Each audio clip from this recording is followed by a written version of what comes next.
Welcome to Sports Buds Hockey Podcast, where two friends come together to discuss all things hockey and where everyone's opinion is appreciated.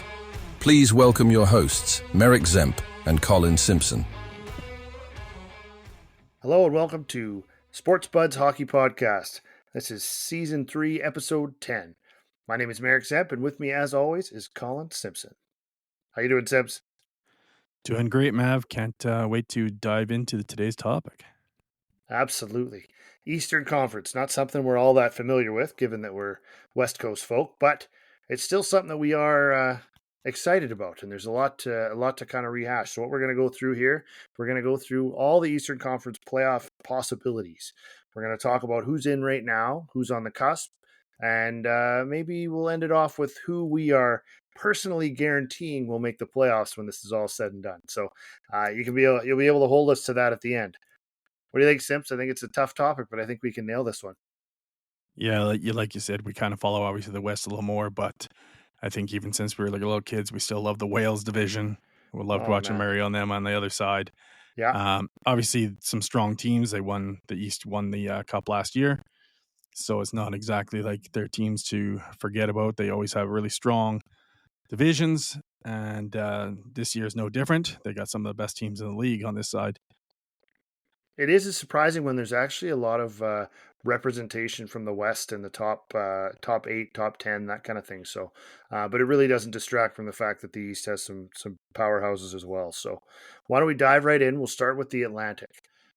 So, just sitting atop right now, for all you Leafs fans out there, the Toronto Maple Leafs sitting in first place in the Atlantic as of today, with Florida behind them and Ottawa behind them. So, when starting with Toronto.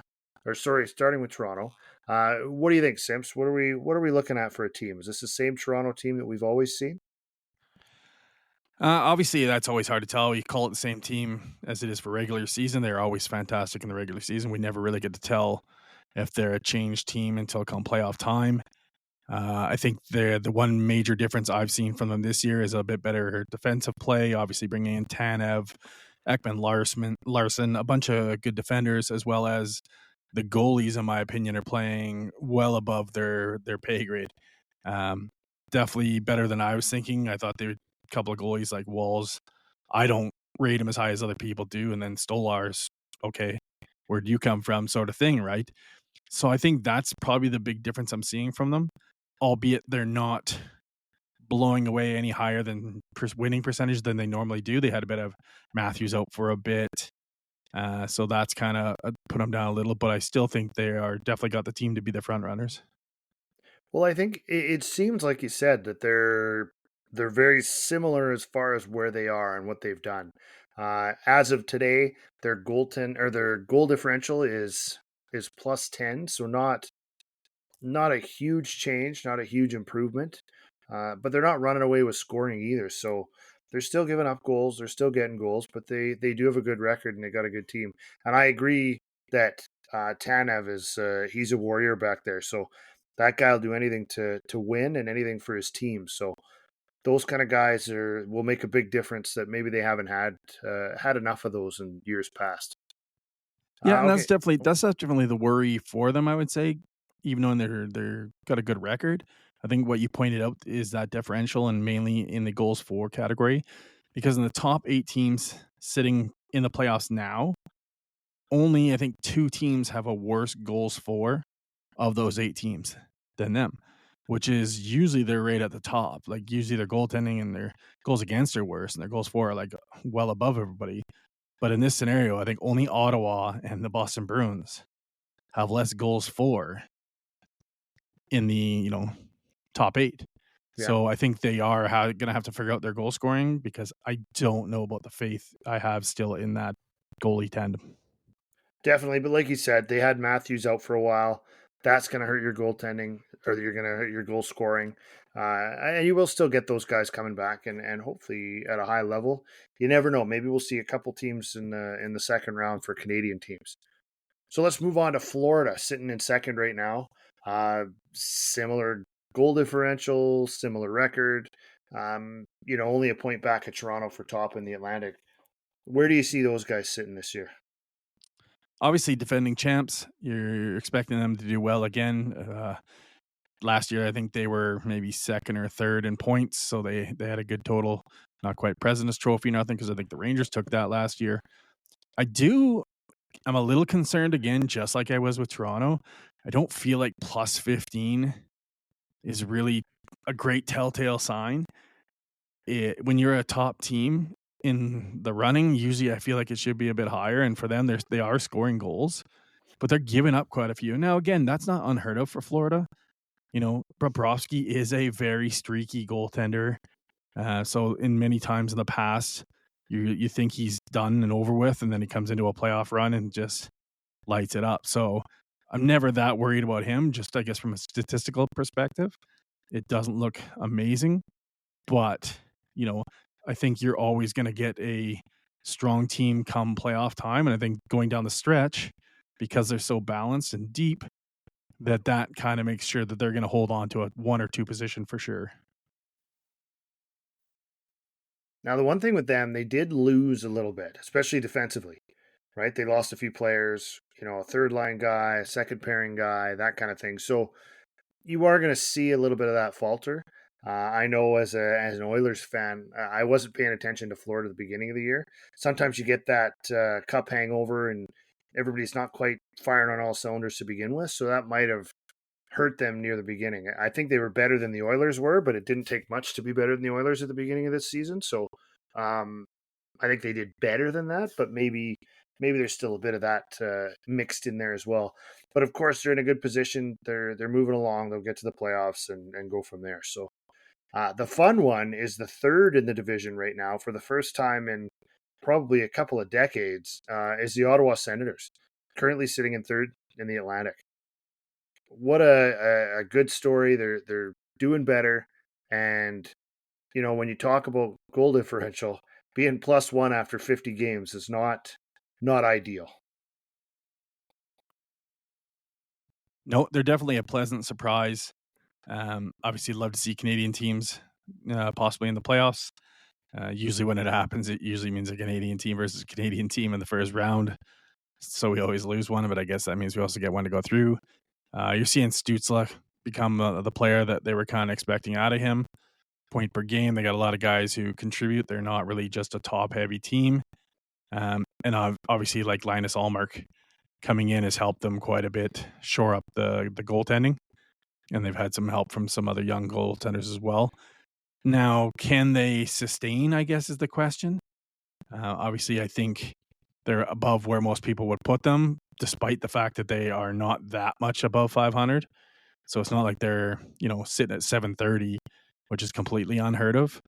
But they do have the team that maybe could hold that position. But I don't know. Unfortunately, I think the Atlantic, if you were to say the last 8 years, possibly the hardest division in hockey.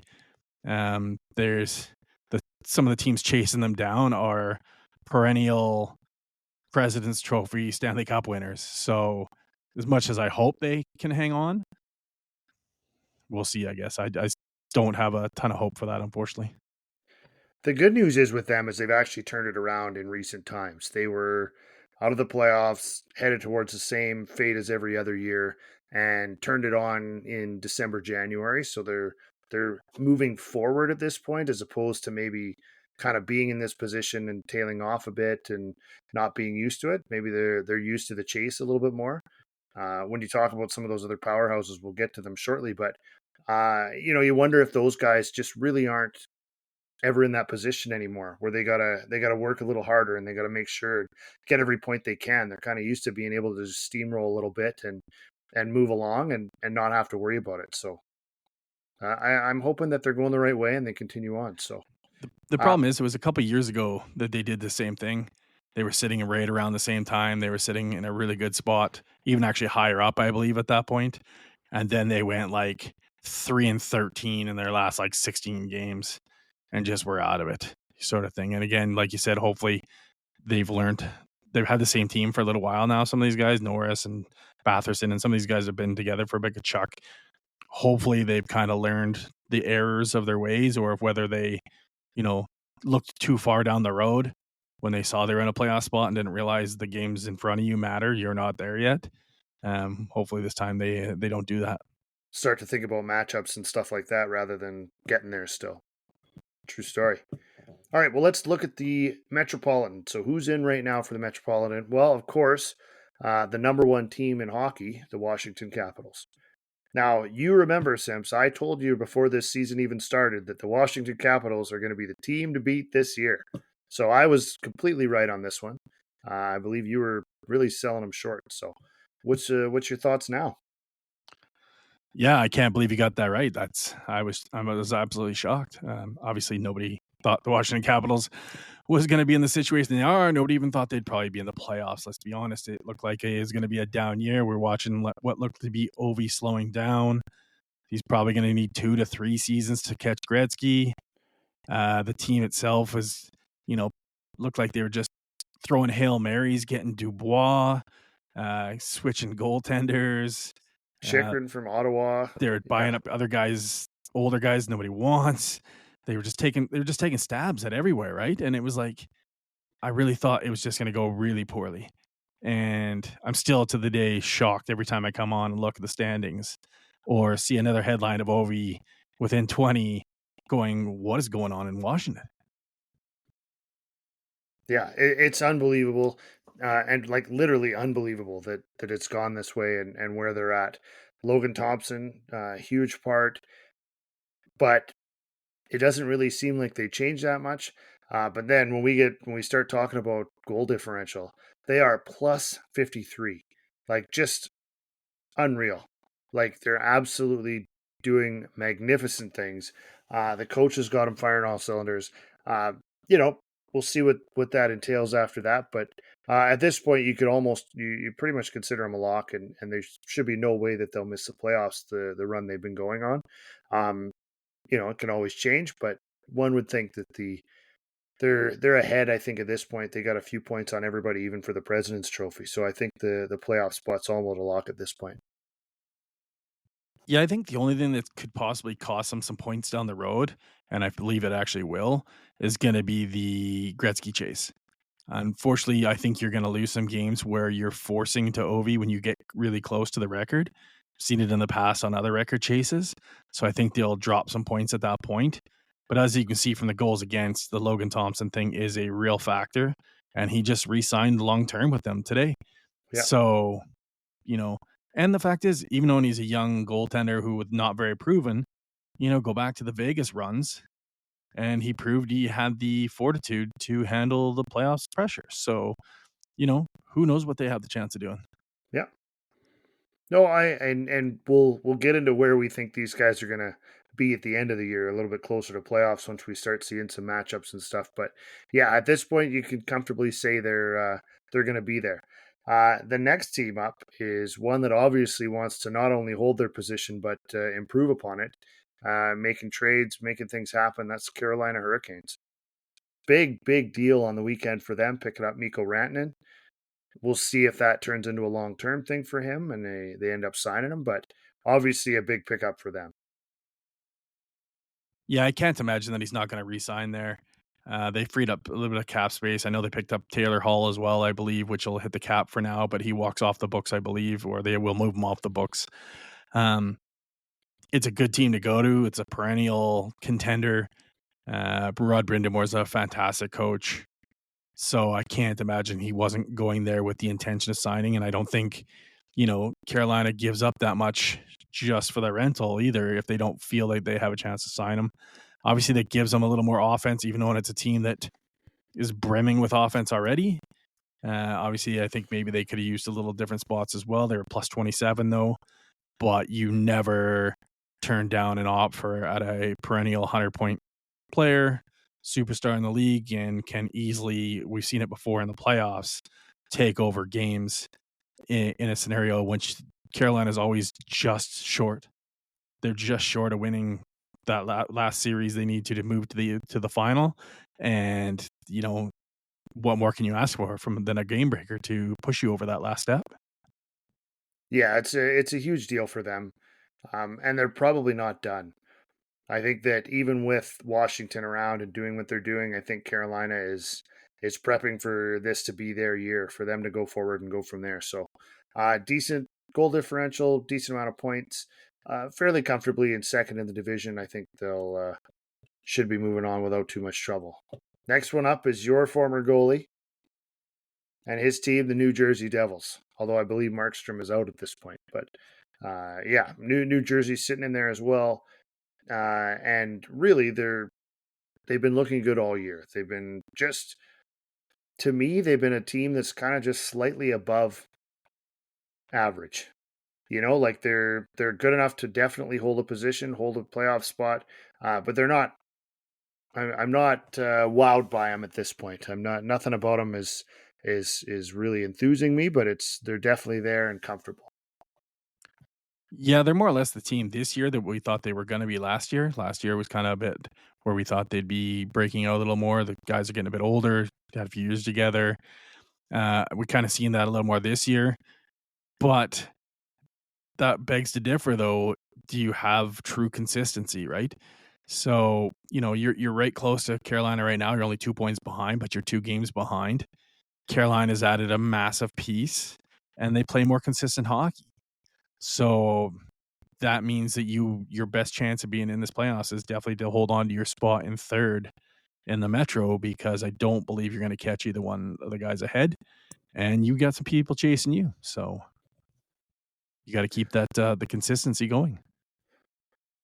Absolutely. So now we've got Toronto, Florida, Ottawa sitting in Atlantic in those spots, and then you've got Washington, Carolina, and New Jersey. So now we start looking at the wild card teams. So obviously the top 2 teams on this list are the wild card teams, and those are the ones that would be moving into the playoffs. But remember, you don't have to just go for that. You can also go for that third spot. So maybe you catch Jersey or maybe you catch Ottawa, and you can end up in the third place position and avoid the wild card altogether. So it gives you a different matchup. It gives you a different spot.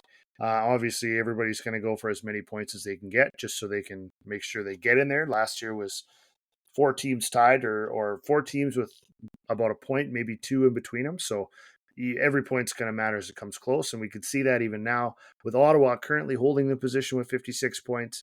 But the first wild card team is the Boston Bruins, also with 56 points, and in the same division, which is the Atlantic. So we've got Boston and Tampa are currently holding those 2 wild card spots. So let's start with Boston. What do you think about Boston? Yeah, obviously Boston is not the team they used to be, in my opinion, but as you said, they are tied and they're only behind on winning percentage right now with the extra game at hand. But they have a lot more veteran players than Ottawa. They've been there before. They've still got a lot of guys who have got the experience to help them down the stretch. They're just not going to be the perennial powerhouse that they were before, where you're thinking they're the most dangerous team. But they are one of the teams that I really believe that they will catch the Senators and go by them. So at worst case scenario, I see them at least always making the playoffs. I think the teams below them, again, don't have the experience they do. So I think they will hang on to a spot. See, and I'm the opposite when I think of Boston. They just seem like they're not getting better. They're not improving. Goal differential, they're minus 20, means they get shelled a lot considering they've won 25 games. And I think they just go through streaks. They already fired a coach. They got whatever bump they were going to get from that. And yeah, I don't. The hard part with them is that Boston does like to make things happen. So there's a lot of rumblings. You know, does Marchand want to be there? What's going on with that? Every time there's anybody on the market, Boston's name is always thrown around. So it is something that's possible there. They're talking about him for Pedersen, for Miller, that kind of thing. You know, some of those changes could be enough to get him in, but I'm not sold on Boston this year at all. But what about Tampa Bay? Now, Tampa Bay is kind of, for me, a bit of the opposite of Boston. I don't think they're maybe obviously the Stanley Cup team they were before, but I believe that they just had a really bad start. I think that they are a team that is much better than Ottawa, and I think they're, in my opinion, up there the same as the Florida Panthers. I think at any given time with the talent they have there, and if Vasilevsky can be half the Vasilevsky of the past, then, there's a chance they're a plus 35. They score at will. 171 goals is as many as Washington. They keep them out decently as well. When you're a plus 35, like you're looking, like you mentioned, Boston's just above them in this, but you're looking at a plus 55 swing, in plus minus between the two teams. Those are miles apart. And if you look at plus 35 for Tampa, look at the whole top division, the Atlantic division, plus 10, plus 15, and plus 1. You could make a case that they're in the same division that they could easily be at the top of that division based on, obviously maybe they're shelling some weaker teams, putting up more points on certain games. But I don't think it's unheard of to see Tampa Bay not just move up a little out of that division, but they could move up significantly, even on they're a little behind, the 8-ball behind Florida and Toronto. But they've got the pedigree in that team to go on a 8-0-1 run and pick up some major points. I think what always happens with a Stanley Cup champion, and even a perennial, like you said, somebody that's just always hanging around there. It's your second line guys, your third line guys. They go from $1 million to $3 million. They go from all that kind of stuff, and they've lost a lot of that. But their top end, Point, Kucherov, Hedman, Vasilevsky, like these guys, as long as that's your core, you've got a chance, and you've got a pretty solid team. And then you have Cirelli and Hagel and a lot of other guys. So I agree. I think that they're even a few points or a few games back too. So that's going to help them. And as far as catching up, I see Tampa Bay progressing and moving forward as well. They're definitely a good team and a good squad. There's no way they'll miss it. Whereas Boston, I'm not convinced at all, but Tampa, I'm definitely more convinced. Next up, Columbus Blue Jackets. So I don't think anybody saw this happening at the start of this year. So seeing these guys come in, a rough start, I think that everybody understood. And in the last while, they've been playing a lot better. They've been moving forward and slowly moving up the standings and just making it happen and getting close. So here we are. They are tied with Tampa Bay, less regulation wins, and a couple extra games on Tampa. But they are tied with Tampa Bay right now for that second playoff spot. Second wild card spot, I should say. Yeah, they're sitting in a spot that obviously they're giving themselves a chance to take a run at this. Obviously, I think with the Johnny situation, I think all the emotions, it kind of could have went either way. You could kind of get wrapped up in it and struggle to focus on your hockey, and maybe you go the opposite direction. I feel like they've taken a really good lift out of the whole situation and have begun to play a lot better hockey. Obviously, if you were to ever tell me that, in the last 10 games, Columbus is 7-2-1, I'd be like, well, who do they play? Like, there's no way they could be 7-2-1. It's not possible, sort of thing. But they are playing well. I think obviously Zach Werenski is playing out of his mind. When you're sitting up there and you're having to make people decide, should it be you or Cale Makar for Norris? You're having a good season when you can be even talked about in the same sentence as Cale. But unfortunately, because of the two teams above them, maybe, like you said, maybe this is the year that Boston completely just drops off. And maybe this is the year that come trade deadline that the ownership decides to say, oh, listen, we got a lot of old guys who are not going to make another Stanley Cup run. Do we start reshaping our team? And then they just kind of drop out of there. And then that leaves an opening for one of these other teams below. But I just don't think the sustainability is there for Columbus and the experience is there. They've got some upcoming unrestricted free agents and stuff as well. So, I mean, they're going to have to make a decision on whether or not this is going to happen for them.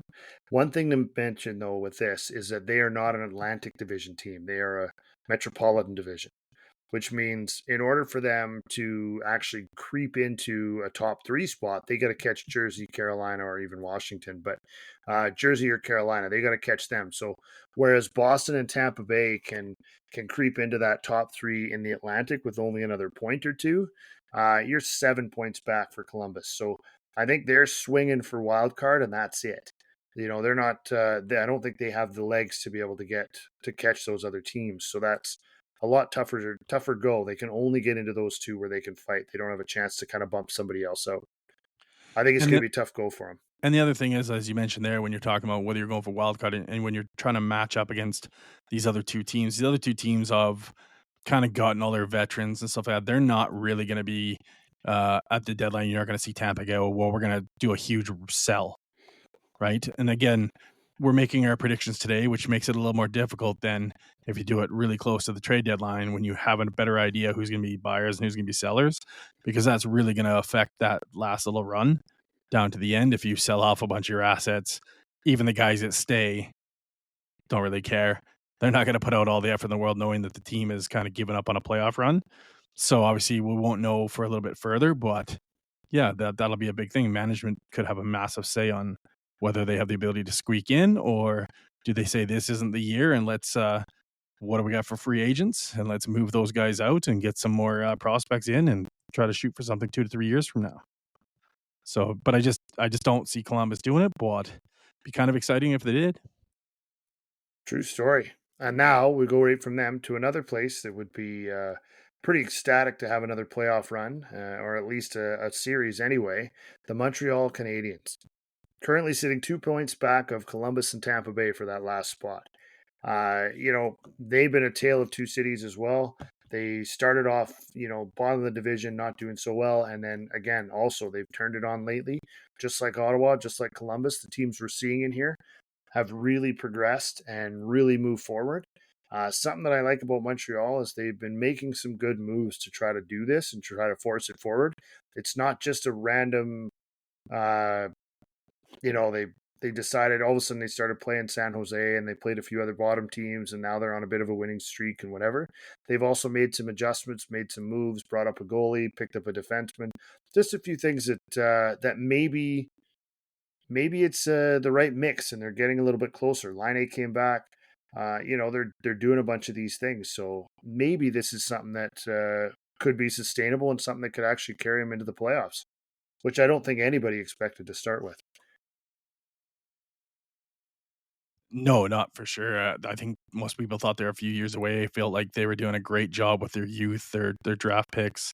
Uh, they've definitely got a great young core. They've been even in every position. I feel like they've kind of built out some new young players that are starting to develop really well. We just didn't think they would be there yet, and I think they're still not there yet. And the only reason when we say that is that the teams that they're kind of chasing aren't teams that are just trying to progress. So either you're going to have to see a big fall off from Boston and Tampa for you to get there. They're going to have to play 500 hockey a lot of the rest of the way, even when you're only a few points behind. But they are talented enough to do it. And the thing I like about Montreal and give them a great chance about making it out of nowhere, because one, we always get a team that gets into the playoffs that you're like, whoa, how did they do it? They got Line A to me being there.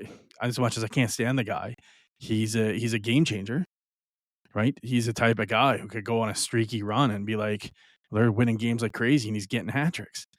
The only concern I have, and it's been kind of washed away a little due to this, like you just mentioned, they brought up that other young kid in net, Jakob Dobes, who's 5-0.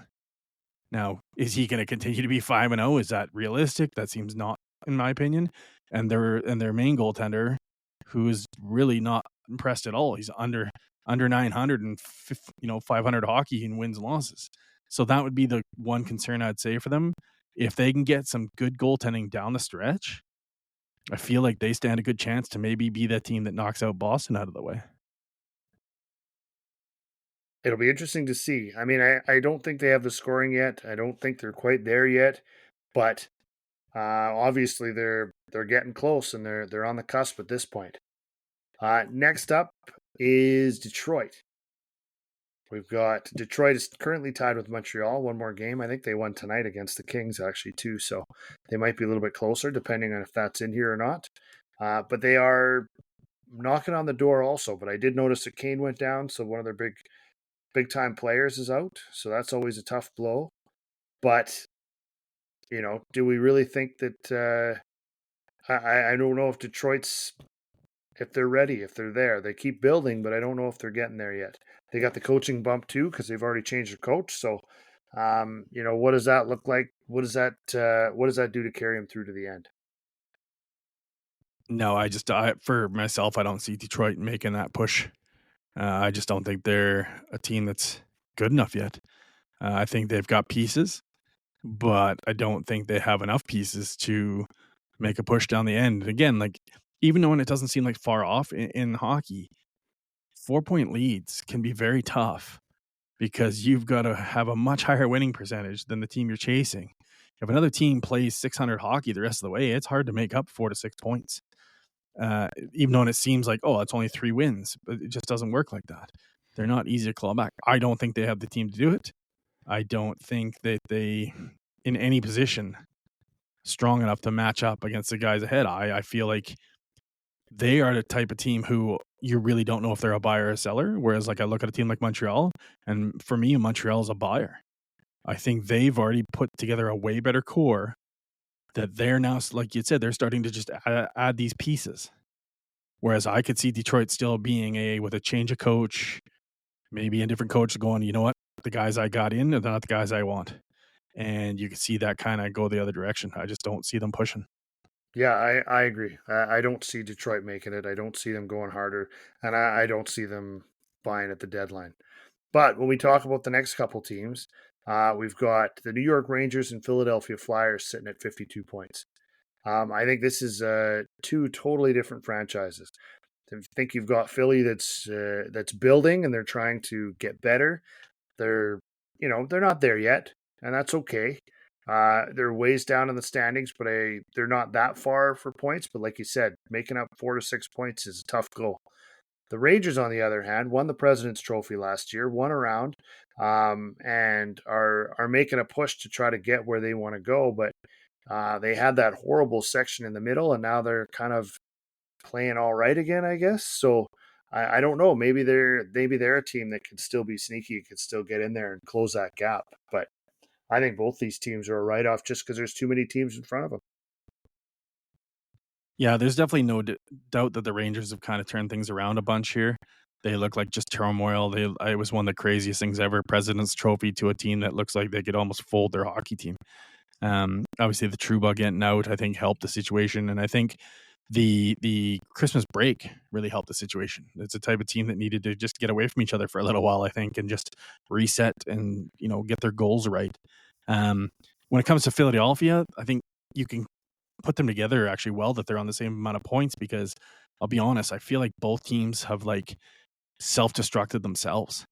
Like I don't even think it has to do with like how they're playing against other teams. So I just feel like internally, there's the whole issues with the Rangers, but then you got Tortorella, no offense to Torts, but he just doesn't seem to fit that hockey team. When you're battling your young superstar coming up, I feel like every third day in the media, to me, that means you guys have lost focus. You should be focusing on the ice and not all this other stuff that's obviously happening in the background. And I think that's not letting Philadelphia really get to that next level. And I think, being behind, in some scenarios, well, for them, they're behind, 10 points.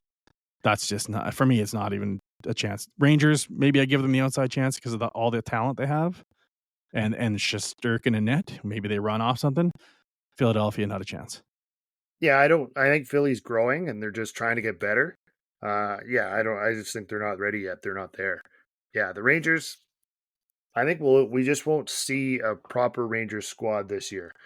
I think they're going to be making some moves, but what that looks like, I don't know. Us West Coast people, we're hearing a lot about Vancouver, about Miller. That's the only place he's going, all that kind of stuff. It sounds like it was close and it fell apart. We'll see what ends up happening there, but maybe a change like that will do well for them as well. But yeah, I don't think either of them are going to have the legs to be able to get over top of all these other teams to get there. And then after that, we've got three teams that aren't really going to be a factor. It doesn't seem this year. The Islanders, the Penguins, and of course the Buffalo Sabres. One more year, so next year's their year. So hopefully that we've been saying that for a while, but you never know. So at this point, we've gone through all the teams. We've had a little bit to say about everybody. But why are you guys still listening? But you want to hear who our locks are, who we're guaranteeing is going to be making the playoffs, and what we're going to be looking at for that. So, Simps, why don't you start us off? Give us your 3 Atlantic teams that are going to make it in your eyes. This is just in the Atlantic. This is the top 3 positions. We'll get to the wild cards after. Okay, so, and obviously, I think we should also put them, not just the 3 going in, we'll put them in the positions we think they'll be. I think Toronto does have the skill, and they're getting the goaltending and defense for the first time in many years that I think once Matthews is back and running, we'll see what happens out of this Four Nations stuff. But I think Toronto will finish atop the Atlantic. I do feel Florida's consistency is enough, and just where they're already sitting helps. They will sit at number 2, and I believe the Tampa Bay Lightning will leapfrog the Ottawa Senators and take the 3rd spot. So you're really going out on a limb there, saying the team that's number 1 will stay number 1, the team that's number 2 will stay number 2, and the team that's never finished lower than 3rd in a decade will finish number 3. Wow. All right. Way to go out on a limb on that one.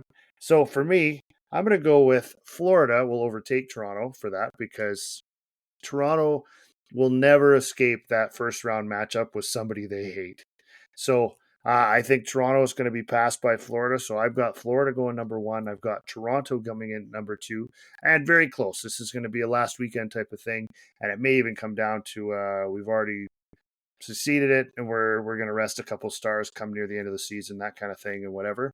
But I'm going to go Florida 1, Toronto 2, and all right, I'm going to go Tampa Bay 3 as well because I think the same thing. They're going to get there, and I think they're going to do the right things to do it. So, yeah, I've got Florida, Toronto, Tampa Bay, which sets up another matchup, Toronto TB in the first round. So we'll see what happens there. All right, what do you got for the Metropolitan Division? Well, I hate to ever say Washington's going to win the division, but I think with that kind of lead, even they're a game at hand on Carolina, 7 points up. I just can't see, even if they have a bit of a wash, they're going to be trying so hard to get over the record. Like I said, that'll falter them some points, but it'll also get them some games because they're going to be up for every game, knowing that every game matters. So they'll hold on to their spot. Yeah, this one here, Carolina, I can't. With the Mikko Rantanen ad, I would have maybe thought maybe there could have been a chance for a jersey push against Carolina because I'm not really sold on Carolina's goaltending and all their defense. I know their forwards I really like, but adding Rantanen, I just can't imagine that's for what they gave up. He only lost Nick Cash, really like off the roster, and another third line guy or something like that. So I'll take Carolina in number 2. And this is the one that I'm kind of unsure of, but I just feel like they're just too far ahead of everybody else. Like, as much as I'm not sold on Jersey, and like you said, Markstrom out, and they don't really have a great backup. That's the reason why they brought in Markstrom. But at this scenario, again, we're just going to have to play the statistics of this being that far ahead, more or less 7 points ahead of the next team that could come in and get them. And that team is Columbus, who I'm definitely not sold on, like, to steal that spot. I think they'll hold on to that 3rd spot in the division. So, unfortunately, not a lot of excitement here, everybody. I'm sorry. It's Washington, Carolina, and Jersey, just how they're sitting. The way they're all three are running away with it, there really isn't a better solution. You could mix a couple up, but I don't think anyone's catching Washington. I don't see Jersey outrunning Carolina now after the trade either, and with guys out. So, yeah, I'm sitting in the same spot.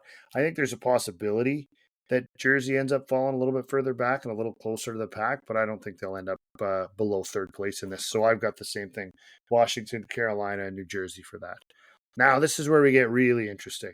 So we've adjusted compared to today's standings. We've got Ottawa out, but everybody else is the same. So now who's going to, when all the dust settles on the last day of the season, who's going to end up there? Who's going to be your 2 wildcard teams?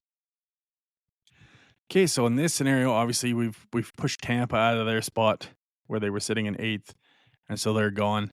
I think we both feel Boston is, as much as I've talked about their experience maybe taking them to the end, they are a type of team that I feel could just implode as well.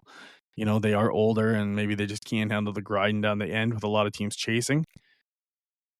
I'm a little torn on this, I'll be honest. I think Ottawa's still good enough to hold on to a position. But I think, and this is where I'm going to go Ottawa at 8. So in the 2nd wildcard place, I think they're going to drop all the way there. And this will be amazing, obviously, as a Canadian fan. But I believe the Montreal Canadiens are going to jump into this 1st wildcard spot. I think they're going to move up. I think they're going to get Laine is going to kind of go hot. I think Suzuki and Caulfield are still going to play well, and again, I don't know what the goaltending is going to do, and I don't know what this young kid they brought in, but maybe he is a superstar. We don't know. And I think if they get the goaltending they need, I think looking at the other teams in the chase, I feel they're better than Detroit. I feel they're better than Columbus. I feel like the only team that could keep them out is Boston. And I think they're unknown to me. So I'm going to take Montreal, and I think they're going to pass Ottawa. So you got Montreal at 7 and Ottawa at 8. Yep. Nice. Well, I mean, you're pretty close. I also have Ottawa retaining and staying in there, and of course, like we discussed, I've got Boston falling off. So for me, the other one is the emotional team, the team that everybody kind of roots for a little bit, given the year they've had and how everything's gone. I'm going to get Columbus in there, and I think Columbus ends up at 8 in the 8 spot. One of the things it seems to be for whatever reason, it seems like you get one of each for the divisions. It's always one of each, and for whatever reason. So I think that's what we're going to see. I think we're going to get Ottawa out of the Atlantic, and I think we're going to see Columbus out of the Metropolitan, and then Boston will be a few points back or somewhere in that range. I think Montreal is going to make a push, but they're not going to make it. They won't get there. There's too many what ifs. There's too many only if this happens for Montreal, but I would love it. It'd be great to see three teams. Even when we're talking about it on this season at this point, if Edmonton won tonight, so they should be tops in the Pacific. So right now it should be first in the Atlantic, first in the Central, and first in the Pacific Division for a Canadian team. I don't remember that happening really ever. So obviously, there's no Canadian team even in the Metropolitan, or that we'd have the first place in that one too. So it's a pretty good time for Canadian teams. I just don't think that Montreal can make this one happen for you. So I've got Ottawa in there, and I've got Columbus at 8. So that's my prediction for that one. Perfect. All right. Great talk. So the next one up for us is going to be our Western Conference predictions. Where's everybody sitting? What do they look like? Similar kind of thing to this. So hopefully it is as entertaining as that one. We definitely know maybe a little more about the West Coast teams, and we've got more opinions. And Colin's going to try so hard to tell us that the Flames are going to either bomb it or they're going to win a cup, but they're probably not going to do either, and they're going to squeak in there somewhere. But we've definitely got a few debates to have, and there's a lot of really good teams on the other side. Like I mentioned, this year the West has actually been outperforming the East, so we'll see what that looks like, and see as part of the Western Conference, we're also going to talk about maybe some early cup predictions. I don't know if it's early halfway through the year, but maybe some ideas of who we actually think is going to come out of all this wild and craziness. So I just want to thank everybody for doing this. We love being here and we love talking about it. So, Sebs, I think it was a good talk tonight. We proved we know a little something about the East, right? Yeah, no, it's good. It's kind of good to see where everybody stands and get an idea what the stretch is going to look like. It's such a weird year too because of the Four Nations. So you got another couple of weeks here, and everybody's going to get really close, and then we're just going to take 2 weeks off, and then we're going to have like 2 weeks back and the trade deadline. Like it's going to be really odd. So we'll see what that looks like and see what people have for money, and all those people with salary cap room are going to be very important come this next part. So we'll see what happens. So awesome. Well, thank you all for listening. We appreciate it. We do really enjoy doing this. It's an amazing part to be able to kind of share what we know and hopefully hear back from you guys and find out what we don't know. Don't forget you can find us at www.sportsbuds.com or .ca. You can also find us on Spotify, Google Podcasts, Apple Podcasts, or anywhere else you may find your podcasts. So don't forget to download, subscribe. You don't want to miss an episode. This is Season 3, Episode 10. Can't wait for 11. That's been a great one, Simps. Yep, looking forward to the West. Talk then. All right. Thank you very much.